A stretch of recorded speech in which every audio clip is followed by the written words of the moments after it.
Imagina só a seguinte cena. Alguns dos maiores especialistas do mundo olhando para a mesmíssima imagem e, mesmo assim, eles não conseguem concordar sobre um diagnóstico. Pois é, esse era o dilema com a adenomiose, uma condição ginecológica bem comum. Hoje, a gente vai contar a história de como um grupo de médicos conseguiu transformar essa confusão toda em clareza, mudando o futuro desse diagnóstico. E a questão central era justamente essa.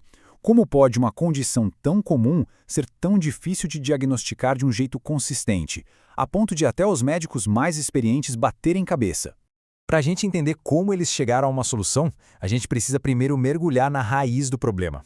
Era um verdadeiro dilema diagnóstico e a necessidade de uma resposta era bem grande. Então, vamos lá. O que é exatamente a adenomiose? De um jeito simples, é quando o tecido que normalmente reveste o útero por dentro, o endométrio, começa a crescer para dentro do músculo do útero. E como dá para ver aqui nessa imagem de ultrassom, isso não cria um padrãozinho único e claro. A aparência pode ser bem complexa, bem variada, e era aí que morava toda a confusão. E aqui está o pulo do gato do problema. Um estudo lá de 2019 mostrou uma coisa meio alarmante. Mesmo os médicos mais craques no assunto, olhando para as mesmas imagens, muitas vezes discordavam entre si. E por quê? Porque as definições das pistas visuais que eles procuravam simplesmente não eram claras o suficiente. Bom, diante desse impasse todo, ficou óbvio que não bastava ter os melhores especialistas. Era preciso que eles começassem a falar a mesma língua.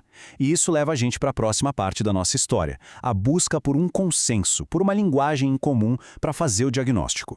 E agora, conheçam os protagonistas dessa história, o painel de especialistas do Musa. A gente está falando de uma colaboração internacional de altíssimo nível, que reuniu algumas das mentes mais brilhantes da ginecologia para resolver esse quebra-cabeça.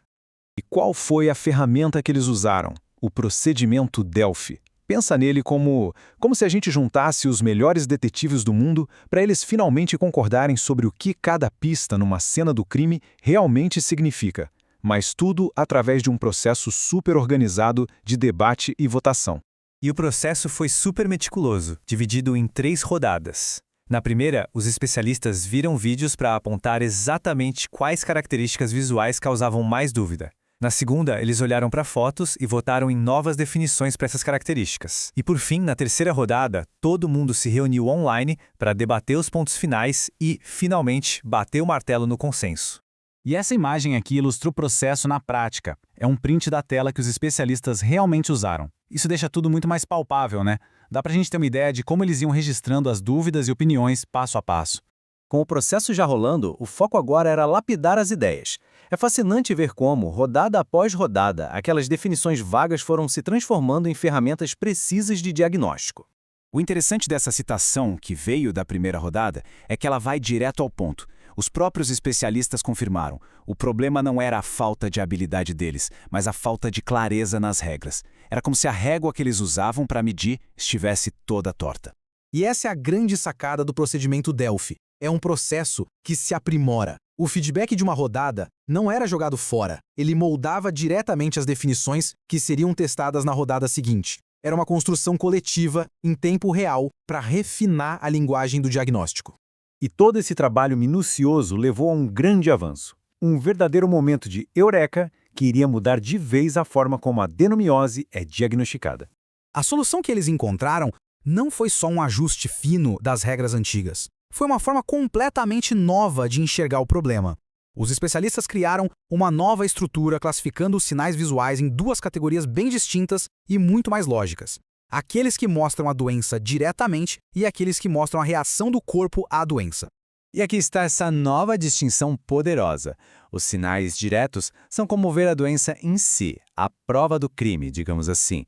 A evidência do tecido onde ele não deveria estar. Já os sinais indiretos são como ver a reação do corpo, as mudanças que a doença causa no músculo do útero. E esse diagrama aqui resume visualmente o conceito inteiro.